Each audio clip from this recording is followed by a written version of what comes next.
పెళ్ళైనా లేదా లవ్లో ఉన్న అమ్మాయి అయినా థర్డ్ పర్సన్కి ఈజీగా ఎందుకు అట్రాక్ట్ అవుతారో తెలుసా? ఎందుకంటే ఆమెకి ఎప్పుడైనా మాట్లాడాలనిపించినప్పుడు, ఎప్పుడైనా బోర్ కొట్టినప్పుడు ఆ థర్డ్ పర్సన్ అనేటోడు రెడీగా ఉంటాడు టైం ఇవ్వడానికి ఆమెకి. ఆమె ఎంత సొల్లైనా చెప్పని, ఆమె ఎంత ఏదైనా చెప్పని వింటూ కూర్చుంటాడు. ఇంకోటి, ఆమె ఏమి చెప్పినా ఆమెను జడ్జ్ చేయడు. ఆమె ఏం చెప్పినా ఆమెతో ఆర్గ్యూ చేయడు. ఆమె ఏం చెప్పినా నువ్వు అట్లా నువ్వు ఇట్లా అని చెప్పి ఆమెని డిస్కరేజ్ చేయడు. మెయిన్ థింగ్, ఆమెను ఎప్పుడూ పొగుడుతూ ఉంటాడు.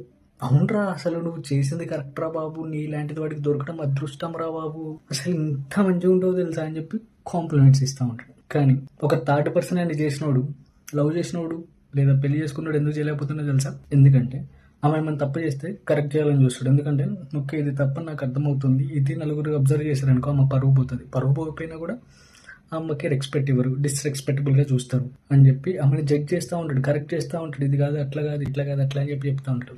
ఈ నచ్చవు, ఈ ఆడవాళ్ళకి అసలుగే నచ్చవు.